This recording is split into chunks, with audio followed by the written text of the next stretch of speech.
안녕하세요. 이번 시간 이제 결산 정리 사항입니다. 결산 정리 사항은 물론 다 아시겠지만 이제 중요한 건 자동 결산과 수동 결산으로 나눠야 된다는 거죠. 결산 정리 사항 정리 한번 살짝 하고 갑시다. 먼저 해야 될 건 수동 결산. 수동 결산을 먼저 하고 그 다음 자동 결산. 결산 자료 입력이죠. 자동 결산 끝나면 F3번 전표 추가를 꼭 해야 돼요. 빼먹으면 큰일 납니다. 그죠? 그리고 자동 결산에 속하는 게 뭐가 있다? 먼저 기말 재고 자산 정리. 여기에 비정상적인 감모 손실과 평가 손실은 수동으로 해야 됩니다. 감모 평가 너무 골치 아프죠? 감모 평가 너무 골치 아픈데 그거를 여기서 하면 길어지는데 밑에서 할게요. 다시 그 다음에 대손 예상, 매출 채권 또는 기타 채권의 대손 예상 또는 대손 충당금 설정. 그리고 환입은 수동으로 해라. 기타 채권도 그냥 반영하면 돼요. 환입은 수동. 책에 그렇게 나오지만 당연히 됩니다. 그 다음에 유형자산의 감가상각, 감가상각. 그리고 또 무형자산의 상각 같은 과죠. 그리고 또 퇴직급여 충당 부채를 설정하는 거. 그리고 또 법인세 추산하는 거. 이런 것들이 자동결산입니다.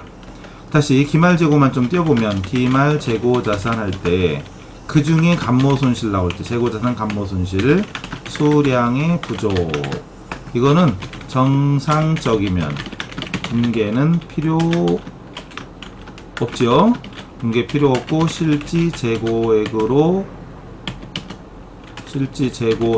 입력하면 끝입니다.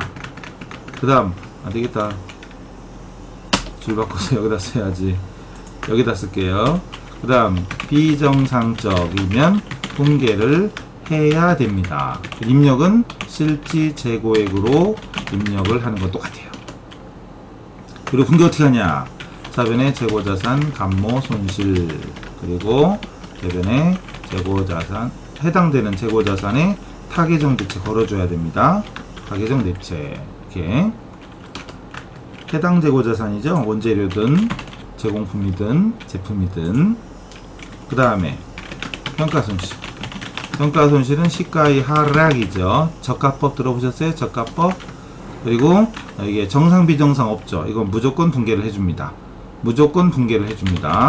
분계를 해주고 입력은 장부 재고액으로 입력을 해줘야 됩니다. 여기다 쓸 거 그랬나?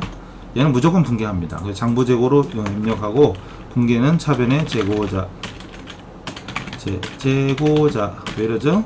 자판 재고자산 평가 손실 매출원가에 반영되고요. 그리고 대변의 재고자산 평가 충당금이라는 재고자산의 차감 계정으로 처리하게 됩니다. 그런 거. 근데 이것까지 나오면 되게 어려운 거죠. 이것까지 나오면 되게 어려운 건데 되게 잘 안 나오죠. 일단 보이긴 잘 보이죠. 동영상 강의 동영상 강의가 깨끗하게 보이기 힘들잖아요.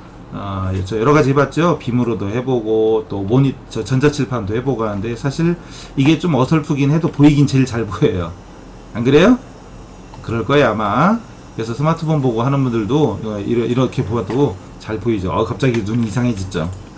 어쨌든 이렇게 잘 보이게 만드는 게 이번 컨셉이에요. 다양하게 좀 하죠. 제가 전자칠판도 하고요, 그냥 칠판도 하고요. 빔은 지금은 이번에는 안 했어요. 이번에는 빔으로 하는 건 어디쯤 하는 것까지는 보이는데 그렇게 깨끗하게 안 보여요. 그래서 이렇게 하는 게 제일 옛날 아날로그 같지만 잘 보입니다. 그죠? 이번 컨셉 여러 가지로 하고 있죠? 좋죠? 좋아요. 이런 얘기 예전에는 안 했는데 요즘은 해야 돼요. 꼭 해야 돼요. 잘 듣고 계시죠? 잘 들었으면 잘 들었다고 나중에 한번 이렇게 남겨주고 잘 들었습니다 하면 좋아요. 감사합니다. 돈 드는 거 아니잖아요. 그죠? 넘어가요. 자, 이제 이 정도 됐고, 그 다음 수익 비용 이연 예상 이런 것들은 그 문제 하면서 필요한 거 있으면 잠깐 보충하기로 합시다. 바로 갑시다. 결산 정리사항. 먼저 일반 전표 수동 12월 31일자로 입력하는 건데 1번부터 문제부터 보셔요. 문제 1번 보험료 어쩌고저쩌고 수동이죠. 그럼 앞에다 수동 쓰는 거죠.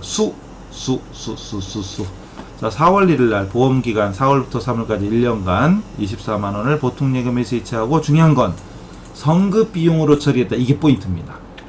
그리고 음수 마이너스를 입력하지 말 것 그랬어요. 자, 성급 비용 처리했다. 이게 왜 중요하다? 그쵸. 이게 저 비용 지출했을 때는 물론 1번 수동이고요. 자산처리법과 비용처리법 있잖아요. 이 문제는 빗자를 먼저 썼네. 써봐야지. 비용처리법. 사실 일반적으로 비용처리법이잖아. 일반적으로. 그래서 어떻게 지급했을 때 4월 1일이죠. 4월 1일 날 지급했을 때 차변에 일반적으로는 보험료 1년치잖아요. 1년치가 240이죠. 240. 에이, 만단위. 만단위에 익숙해지면 참 편할 거예요. 있어 보이고 안 있어 보여요? 넘어가요. 그 다음 결산시 12월 31일 날. 자, 이때 이렇게 하는 거죠. 보험료로, 이거 처리하는 기본 원리는 수익 비용 이연과 예상 기본 원리는 이거죠. 단순합니다. 정말 단순합니다. 기간이 경과된 건 단기분이다, 차기분이다. 기간이 지나갔어요. 오늘 12월 31일 오늘까지 기간이 지났어. 단기 거다, 내년 거다. 단기 거죠. 단기분. 단기분 수익이나 비용으로 적으면 되고, 미경과된 건 기간이 아직 안 지났어. 내년 거까지 준 거야. 미경과 차기분이죠. 이것만 알면 되는 거예요. 이거 딴 거 더 필요 없어요. 이거 하나면 됩니다. 이거면 되는 거예요. 경과된 건 단기분이고 미경과된 건 차기분이다. 이것만 알면 됩니다. 그럼 다시 보험료로 되어 있는데, 이미 지급했으니까 보험료로 되어 있는데, 그 중에 4월부터 12월까지 4, 5, 6, 7, 8, 9, 10, 11, 12, 8, 9달이구나. 그죠? 12 빼기 4는 8, 이게 아니죠. 9달이에요. 9달은 단기분이지만 나머지 3달, 나머지 10, 11, 아니지, 1, 2, 3, 나머지 3달은 내년 겁니다. 단기분이 아니문이다, 이거죠. 아니문이다, 그럼 빼야지. 보험료에서 뺍니다. 그럼 대변에 보험료에서 까지죠. 몇 달치가? 미경과된 3달치. 3달치 뭐, 이거 1년이 240이면 월 12분의 3이에요. 어쨌든 월 20만원이고 3개월이면 60만원입니다. 됐죠? 이렇게 된 겁니다. 그리고 그만큼 뭘로 처리해라? 선급 비용이 되는 거죠. 선급 비용시. 이렇게 됩니다. 아이고. 됐죠? 이게 일반적인 회계 처리입니다. 이게 일반적인 회계 처리. 근데 이 문제는 자산처리법이에요. 세무이급이잖아요. 우리가 회계이급이 아니라. 회계이급도 나오는데 뭐. 이때 지급했을 때 역시 물론 4월 1일입니다. 자, 차변에 선급 비용으로 처리하는 거죠. 240. 대변에 현금으로 240. 근데 결산 때 12월 31일이 됐어요. 그러면 자, 다시 따져봐요. 선급 비용 미리 줬다. 선급 미리 줬다. 1년치를. 그럼 4월에는 미리 준 거 맞죠? 4월에는 미리 줬어요. 근데 4월부터 12월까지 9달인데 기간이 지나갔죠. 기간이 지나간 건 더 이상 선급이 아니죠. 선급이 아니문이다. 그리고 뺍니다. 뺄 때는 역분계잖아요. 그럼 대변에 선급 비용 빼는 거예요. 그리고 얼마만큼? 지나간 만큼. 지나간 건 선급이 아니니까. 그러니까 조금만 생각하면 되는데, 솔직히 우리는 생각하기 싫거든. 요즘 생각하면 살기 힘들어요. 요즘 아무 생각 없이 사는 사람들이 제일 편한 사람들이에요. 그죠? 아무 생각 없이 사는 사람이 제일 훌륭한 사람이야. 나만 생각하고 딴 사람 생각할 거 나만 생각하면 내 할 거 하고 내 마음대로 얘기하고 내 마음대로 행동해도 돼요. 자기는 행복하잖아요. 남들이 어찌됐든. 아니 그렇게 살아야 돼. 남들 배려하고 힘들어 죽겠어요. 그죠? 그냥 살아요. 어쨌든 근데 이것도 공부할 때는 어떻게 하지? 생각해야 돼요. 자, 선급이라고 되어 있는데 9달은 지나갔다. 지나간 건 더 이상 선급이 아니문이다. 그리고 빼는 거죠. 대변으로 빼는 겁니다. 아시겠죠? 빼는 거예요. 그래서 이거 이 한글이 이게 옛날 게 편한데 이거 어디 갔지 이거? 넘어가요. 화살표정 거볼랬더니 예전에 여기 딱 보이면 나오는데 지금 안 나와 이게. 귀찮아요. 넘어가요. 그리고 또 지나간 만큼은 단기분 보험료라는 비용으로 인식하면 됩니다. 사람들은 미경과다 경과다 이걸 자꾸 외우고 가리켜요. 근데 그게 중요한 게 아니거든. 비용으로 되어 있는데 비용이 아닌 거, 즉 비용으로 처리했는데 그 중에 단기분이 아닌 걸 빼는 거예요. 결과적으로 빼고 나서 보니까 미경과인 거지. 미경과를 빼라 이렇게 하면 헷갈리는 거지. 맨날 헷갈리는 거예요. 그래서 저하고 하여튼 잘 호흡을 맞추면 절대로 안 헷갈립니다. 단순한 거거든. 있는 그대로 해석하면 되거든요. 선급 미리 준 걸로 처리했다. 좋다. 근데 결산 때까지 몇 달 기간이 지나갔다. 지나간 건 선급이 아니잖아요. 미리 준 게 아니, 지나간 건 미리 준 게 아니지. 아직 안 지난 걸 준 게 미리 준 거죠. 내년 걸 미리 준 거지, 어제 걸 미리 준 게 아니잖아요. 다음 걸 미리 낸 거예요. 그래서 선급 아닌 걸 빼는 겁니다. 결과적으로 경과를 빼는 거죠. 그러니까 경과, 미경과를 외우려고 하지 말고, 비용으로 처리했다, 자산으로 처리했다, 그걸 보고 판단하시는 거. 이 문제는 요겁니다. 아시겠죠?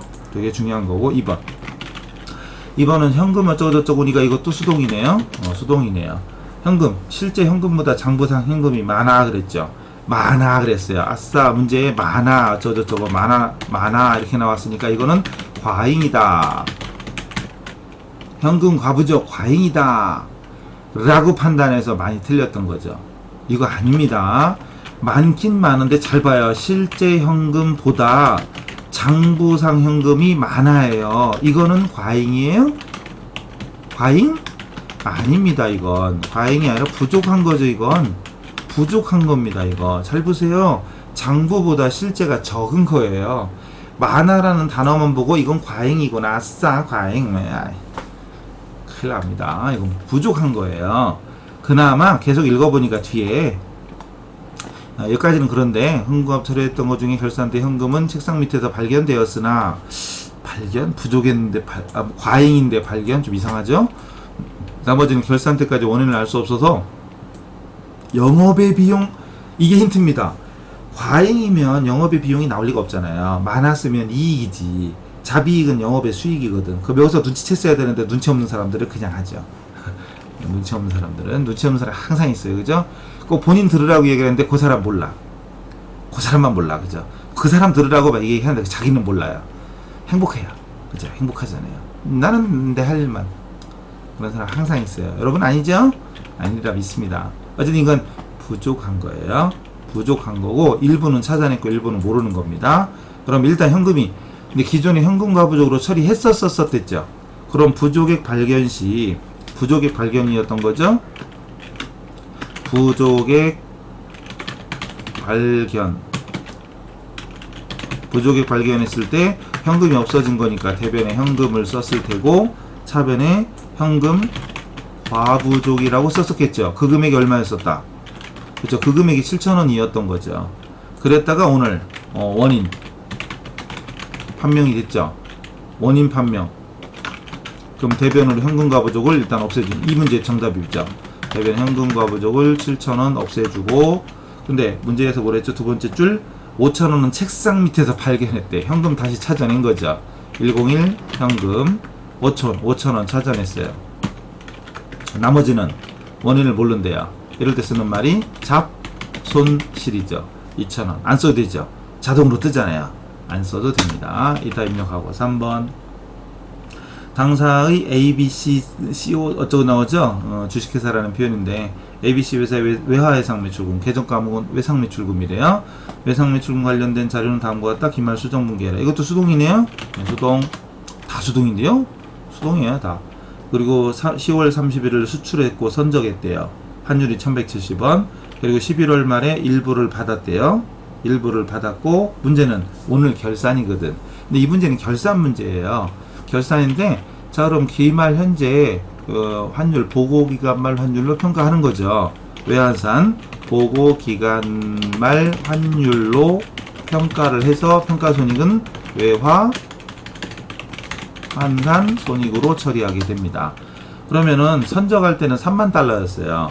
선적할 때는 3만 달러였는데 11월 달에 그 중에 12,000달러를 받았죠. 12,000달러 받았으면 결산 현재 갖고 있는 건 18,000달러고요. 그리고 선적할 때는 1,170원이었죠. 선적할 때는 1,170원인데 오늘 결산 때는 1,120원이 됐습니다. 50원씩 떨어졌어요. 18,000달러를 가지고 있고 50원씩 떨어졌습니다. 그러면 90만원이 나오나? 손실이죠. 이익이냐 손실이냐 판단할 때는, 자, 이거부터 참, 구분. 이거부터 환율 상승, 환율이 상승했을 때와 환율이 하락했을 때, 그리고 외화 채권일 때와 채무일 때, 여러분은 뭘 먼저 봐요?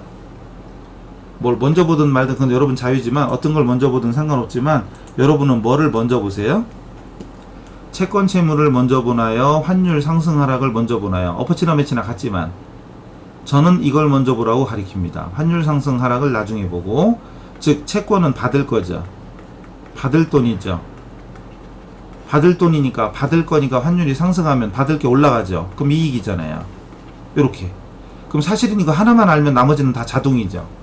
이것만 알면 나머지는 자동. 한 놈만 패라 이거죠. 요것만 알면. 그러면 채권이 받을 돈이 상승일 때 이익이면 하락할 때는 손실이 되는 거고 당연한 얘기고, 채무는 갚을 거죠. 갚을 돈이잖아요. 갚을 돈. 갚을 돈인데 상승하면 손해잖아요. 반대지, 반대. 반대로 거꾸로 이익이 되고 하락하면. 그러니까 이거 하나만 패면 돼요. 하나만. 이거 하나만 정확히 기억하면 되는 겁니다. 그래서 저는 채권 채무를 먼저 보라고 가리킵니다. 물론 뭐 뭘부터 받은 결론은 똑같은데 그건 여러분이 알아서 할 일인데, 어쨌든 저는 채권일 때 채권 채무를 먼저 봐라 그러고 환율 상승하면 이익이다. 요거 하나만 보라고 그럽니다. 나머지는 사실 안 봐도 돼요. 쓰는 것도 시간 낭비죠. 요거 하나만 딱 기억하면 돼요. 그럼 다시 이 문제로 돌아와서 이게 외상 매출금이었거든요. 외화, 외상 매출금 받을 거였거든. 받을 건데 떨어졌으니까 손실인 거죠. 그러니까 그냥 단순하게 있는 그대로 해석하면 되는데, 요점 정리하고 막 이런다고 더 헷갈려요. 요점 정리하면 되게 좋아하는 사람 많은데요. 요점 정리 잘한다고 합격하는 게 절대 아니에요. 내용을 제대로 이해하는 거지. 요점 정리만 하고 정리는 안 되죠. 정리는 하는데 정리가 안 되죠. 정리는 잘하는데 이 정리가 안 됩니다. 그러니까 용어를 이해하는 건 이거예요. 넘어가요. 자, 손실. 그럼 이거 무슨 손실? 그럼 일단 채권이 줄었으니까 자산 감소 대변에 108 외상 매출금, 그죠? 외상 매출금 거래처는 ABC, 그죠? 그리고 금액은 90만원. 이미 계산했는데 안 써도 되는데 괜히 썼네. 차변에 뭐라고 해라? 결산 때는 외화 환산 손실이 됩니다. 됐죠? 그랬고 4번 대손익이 나오네요. 자동이죠 뭐. 자동. 단 환입은 수동. 자동으로 만약에 이거 열어보죠. 열었을 때 결산자료 입력을 열었을 때 확인해 보면 돼요. 01월에서 12월 열었을 때 대손상가 딱 눌러봐요. 마이너스 있나. 그리고 매출 채권만이니까 외상 매출금하고 받으러 오면 이거 마이너스 없으면 되는 거죠. 그럼 결국은 여기서 반영하면 끝나는 거네. 그럼 굳이 수동으로 할 이유가 없죠. 자동하면 끝입니다. 5번 재고자산도 자동이죠. 고맙게도 감모나 평가 이런 것도 하나도 없습니다. 고맙죠. 됐네요. 그럼 이제 두 개는 자동이고 세 개는 수동이네. 그럼 수동 이거부터 입력해야죠. 요거부터 입력하는 거죠. 자산처리법이니까 요거부터 입력. 일반전표에다 시작합시다. 일반전표에다가 성급비용을 없애주는 거. 대변의 성급비용부터 없애주는 건데 얼마였더라? 180이었죠. 그리고 차변에 보험료였나? 공장 보험료였구나. 500번대요. 공장 화재 보험료 500번대로 처리합니다. 됐고, 두 번째 현금이 부족했었던 거 정리하는 거죠. 대변에 현금 과부족인가? 현금 치고 엔터 치면 안 되죠. 과까지 치는 거. 이게 7,000원이었다. 그랬다가 차변에 현금으로 5,000원은 찾아냈습니다. 5,000원은 찾아냈고, 또 차변에 나머지는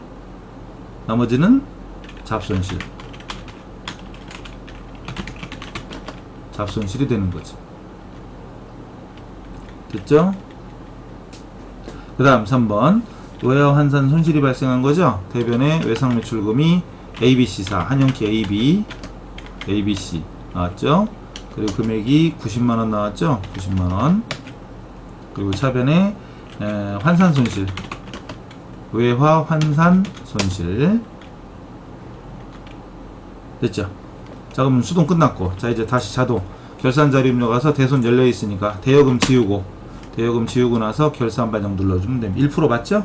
1% 맞고 결산 반영 눌러주면 되고, 그 다음 재고자산 메뉴로 올라가서 원재료부터 여기 기말 원재료 제품 매출 원가의 원재료의 원재료비, 원재료가 800이고, 그 다음 제공품 좀 내려와야죠.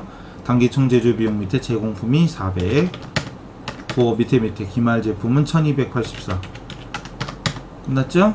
됐네요. 그리고 다 끝났으니까 여기 선납세금도 없네. 법인세도 얘기가 없네요. 선납세금 법인세 있으면 선납세금 쓰고 추가계상 쓰고, 없죠? 넘어갑니다. 개천표 추가 한 거 없죠? 끝. 일반 전표에 반영하겠습니까? 네. 완료 떴죠. 나가면 되고, 일반 전표에 반영됐나 확인하려면 조회를 눌러보면 이렇게 나옵니다. 그죠? 그런가 보다 하시면 돼요. 끝. 그래서 결산정리사항이 좀 무난하게 나왔어요. 여기도 어렵게 나오면 이제 환입이 나올 수도 있고, 대손해서, 그리고 또는 기말재고자산의 감모평가 나오면 아우 머리 아프죠.